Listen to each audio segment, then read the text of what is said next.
പ്രവേശിക്കുന്നത്. സഭ ഞങ്ങളുടെ ഓർത്തഡോക്സ് മാനേജ്മെന്റ് ആണ്. CMD schools Catholicate and Malakkara orthodox സഭയുടെ മാനേജ്മെന്റ് ആണ്, കോർപ്പറേറ്റ് മാനേജ്മെന്റ് ആണ്. 75ഓളം സ്കൂളുകളുണ്ട് ഞങ്ങൾക്ക്. കേരളത്തിൽ അങ്ങോളം മുതൽ ഇങ്ങോളം വരെ ഇഷ്ടംപോലെ സ്കൂളുകളുള്ള ഒരു സഭയാണ് ഞങ്ങളുടെ സഭ. ഞങ്ങളുടെ സഭ എല്ലാവരും പൊതുസമൂഹത്തിനൊരു ധാരണയുണ്ട്, ഈ എയ്ഡഡ് സ്കൂളിൽ കയറുന്ന അധ്യാപികമാരെല്ലാം എന്തോ വലിയ ആകാശത്ത് നിന്ന് പൊട്ടി വീണവരാണെന്നും അവർക്ക് പൈസയുടെ ഒന്നും ആവശ്യമില്ലെന്നും അവരെ കോഴ കൊടുത്ത് കയറുന്നതാണെന്നുള്ള ഒരു ധാരണയുണ്ട്. ഞങ്ങളൊന്നും ഒരു കോഴയും കൊടുത്തിട്ടില്ല. ഞങ്ങൾ 10 പൈസ കോഴ കൊടുത്തിട്ടില്ല. ഞങ്ങൾക്ക് ഒരു കോഴയും കൊടുക്കേണ്ട കാര്യമില്ല. ഞങ്ങളുടെ സഭ ഞങ്ങൾക്ക് ജോലി തന്നിട്ടുണ്ടെങ്കിൽ ഞങ്ങൾക്ക് വേണ്ടിയ ഞങ്ങളുടെ സ്ഥാപനങ്ങൾ പരിശുദ്ധനായ പരിമളത്തിന് വേണ്ടി 123 വർഷം മുമ്പ് സ്ഥാപിച്ച ഞങ്ങളുടെ സ്കൂളാണ് MGM സ്കൂൾ. അത് ഇതിപ്പം ഇന്നലെ ജാനുവരി 14-ാം തീയതി ഓർമ്മ ദിനമായിരുന്നു. 123ാമത്തെ ഫൗണ്ടേഴ്സ് ഡേ നീച്ചായിരുന്നു. ഞങ്ങളുടെ സഭ മുന്നോട്ട് പോകണം.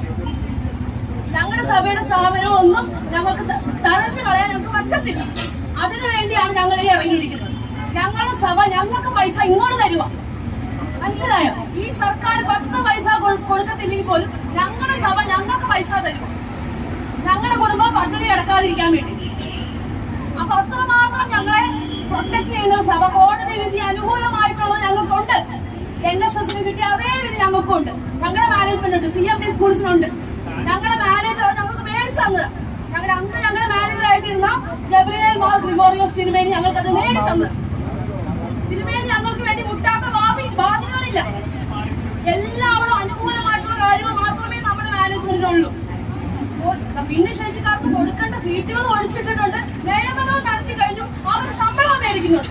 എത്ര ഭിന്നശേഷിക്കാരാണ് ഞങ്ങളുടെ CMD മാനേജ്മെന്റ് സ്കൂളിന് കീഴിൽ ജോലി ചെയ്യുന്ന എത്രയോ ഭിന്നശേഷിക്കാരുണ്ട്. ഞങ്ങളുടെ സ്കൂളിൽ പോസ്റ്റ് ഒഴിച്ചിട്ടിരിക്കുക. ആ പോസ്റ്റിന് ആളെ വെക്കാനായിട്ട് ഞങ്ങൾ പൈസ കൊടുത്ത അവിടെ വേറെ ആളെ വെച്ചിരിക്കുന്നത്. ഗസ്റ്റിനെ വെച്ചിരിക്കുക. ഞങ്ങൾ വേറെ 2-3 വർഷമായിട്ട് ഗസ്റ്റിനെ വെച്ച് ആ ഗസ്റ്റിന് ഞങ്ങൾ മാസം പൈസ ടീച്ചർമാർ, ശമ്പളമുള്ള ടീച്ചർമാരും പൈസ കൊടുത്തോണ്ടിരിക്കുക. പള്ളിക്കൂടം മുന്നോട്ട് പോകാനായിട്ട് സ്കൂൾ ബസിന്റെ ഇന്ധനം എല്ലാം അധ്യാപകർ, ശമ്പളമുള്ള അധ്യാപകർ മാസം പിരിവെടുത്താണ് പള്ളിക്കൂടം മുന്നോട്ട് കൊണ്ടുപോകുന്നത്. അതിന് ഞങ്ങൾക്ക് ഭൗതിക സാഹചര്യങ്ങൾ ഒരുക്കി തരുന്നത് ഞങ്ങളുടെ മാനേജ്മെന്റ്. സർക്കാർ എന്തുവാ തരുന്നത്? ആകെ തരേണ്ട ശമ്പളം അതില്ല. പണിക്ക് ഓരോ കുറവ്.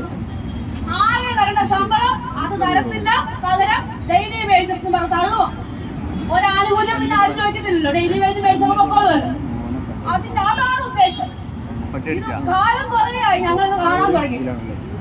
പ്രതിഷേധിക്കാത്ത വഴികളില്ല, മുട്ടാത്ത വാതിലുകളില്ല. കണ്ണു തുറക്കാനായിട്ട് ആളുകൾക്ക് പറ്റത്തില്ല, ബുദ്ധിമുട്ടാണ്. നമ്മൾ സോഷ്യൽ മീഡിയയിൽ ഒരു പോസ്റ്റ് ഇട്ട് ആ പോസ്റ്റിന് താഴെ മൊത്തം തെറിയ. എയ്ഡഡ് സ്കൂളിലെ അധ്യാപകർക്ക് എന്തോത്തിനാ പൈസ? ഞാനൊരു കാര്യം ചോദിക്കട്ടെ, ഈ പള്ളിക്കൂടങ്ങൾ മുഴുവനും നിലവാരമുള്ള പള്ളിക്കൂടങ്ങളായി പോകുന്നത് സഭ നടത്തുന്നതുകൊണ്ട്. കത്തോലിക്കരാണെങ്കിലും ഓർത്തഡോക്സുകാരാണെങ്കിലും മർത്തോമക്കാരാണെങ്കിലും CSIക്കാരാണെങ്കിലും സഭ നടത്തുന്ന മൂല്യാധിഷ്ഠിതമായ വിദ്യാഭ്യാസം കൊടുക്കാൻ വേണ്ടിയിട്ടുള്ളത്. എനിക്ക് സർക്കാർ ജോലി കിട്ടാനിട്ടല്ല. അനേകം PSC പരീക്ഷയുടെ ലിസ്റ്റ് ഞാൻ വന്നിട്ടുള്ളതാണ്. എനിക്ക് വേണ്ടായിട്ട്. കാരണം ഈ സർക്കാർ സ്ഥാപനത്തിൽ പോയി നിന്നുകൊണ്ട് ഒരു മൂല്യം പഠിപ്പിക്കാൻ പറ്റുമോ? പറ്റത്തില്ല. ഒരു മൂല്യം പറഞ്ഞു കൊടുക്കാൻ പറ്റത്തില്ല. തുറക്കാൻ മേല. വിവരമുള്ള വിദ്യാഭ്യാസമുള്ള പുതുതലമുറയെ വാർത്തെടുക്കാനുള്ള ഒന്നും പറയാൻ പാടില്ല. കുട്ടികളെ അടിക്കാൻ പാടില്ല. ഇംഗ്ലീഷ് സംസാരിപ്പിക്കാൻ പാടില്ല. കുട്ടികളെ ഗവൺമെന്റ് സ്കൂളുകൾ ഇംഗ്ലീഷ് സംസാരിപ്പിക്കാൻ പാടില്ല. എന്തുകൊണ്ടാ? എങ്ങാനും പിള്ളേർ 4 ഇംഗ്ലീഷ് പഠിച്ചു പോയാൽ വിവരം വെച്ചു പോകും. ഇങ്ങനെയുള്ള ഓരോ മാതൃഭാഷ മലയാളത്തെ ഞാൻ കുറ്റം പറയുന്നതല്ല. പക്ഷെ എന്നും നമ്മുടെ മക്കൾ കൊട്ടകണ്ടിട്ട് തളവാനായിട്ട് ഇരുന്നാൽ മതി. നമ്മുടെ എയ്ഡഡ് മാനേജ്മെന്റിന്റെ പ്രത്യേകമായിട്ടുള്ള പരിഗണനകൾ, ഭരണഘടന നമുക്ക് തരുന്ന പ്രത്യേക അധികാരങ്ങൾ. അതുകൊണ്ട് മാത്രമാണ് ഞാൻ എയ്ഡഡ് സ്കൂളിൽ തന്നെ നിൽക്കുന്നത്. കാരണം ഞാൻ സഭയ്ക്ക് വേണ്ടി മാത്രമേ ഞാൻ ജീവിക്കത്തുള്ളൂ. സഭയ്ക്ക് വേണ്ടി മാത്രം. ആ ഒരു ധാരണ കൊണ്ടാണ് ഞാൻ ഈ എയ്ഡഡ് മാനേജ്മെന്റിൽ കയറിയത്. ഒരു കോഴയെ കൊണ്ടോ തന്നെ കയറിയത്. മാനേജ്മെന്റ് പൈസ ഇങ്ങോട്ട് തരത്തും ചെയ്യും. എന്തിനു വേണ്ടി? സർക്കാർ ഇങ്ങനെ ഞങ്ങളെ തെറ്റിപ്പിക്കുന്നത് എന്നാത്തിനാ? നമ്മുടെ അധ്യാപകര് നമ്മുടെ കുഞ്ഞു മക്കൾക്ക് അവർക്ക് ഫീസില്ല, ഒരു ഫീസ് നമ്മൾ മേടിക്കുന്നില്ല. കുഞ്ഞുങ്ങൾക്ക് നമ്മൾ അങ്ങോട്ട് കഴിയുന്നിടത്ത ഓരോ ആവശ്യവും പൈസ കൊടുക്കുന്നത് ഇല്ലാത്ത നമ്മളൊരു ചുരിദാറോ നമ്മളൊരു ആശുപത്രി കൊടുക്കാനോ മാറ്റി വെച്ചിരിക്കുന്ന പൈസ എടുത്തിട്ട് നമ്മൾ നമ്മുടെ മക്കൾ നമ്മളെ മുമ്പേ ഇരിക്കുന്ന കുഞ്ഞുങ്ങൾക്ക് ബുക്കില്ലേ ബുക്ക്, പേന ഇല്ലേ പേന നമ്മൾ മേടിച്ചപ്പോ കൊടുക്കുക. നമ്മളെ കൊണ്ട് പറ്റുന്നത് ബാഗാണോ ബുക്കാണോ ഷൂസ് ആണോ നമ്മൾ മേടിച്ചത് കൊടുക്കുക. നമ്മളെ നോക്കത്തില്ല, നമ്മുടെ വീട്ടിലെ ആവശ്യം നമ്മൾ മാറ്റി വെക്കുക. നമ്മുടെ പ്രയോറിറ്റി എന്തുവാ? നമ്മുടെ മുമ്പേ ഇരിക്കുന്ന മക്കള്, നമ്മുടെ സഭയുടെ സ്ഥാപനത്തിൽ കയറിയിരിക്കുന്ന മക്കള്, ആ മക്കളെ മൂല്യാധിഷ്ഠിതമായിട്ടുള്ള നല്ല ഒരു തലമുറയെ വാർത്തെടുക്കണം എന്നുള്ള ഉദ്ദേശത്തോടു കൂടി മാത്രം. അതിനു വേണ്ടിയാണ് ഈ കേരളത്തിൽ പണ്ട് കാലത്ത് എന്തായിരുന്നു കേരളത്തിൽ നടന്നിരുന്നത്?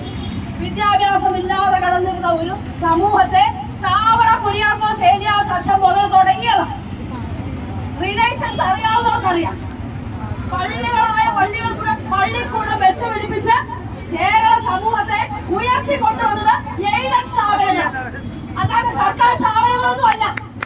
ഒരു സർക്കാർ സ്ഥാപനവും ഇവിടെ വിദ്യാഭ്യാസം കൊണ്ടുവന്നിട്ടില്ല.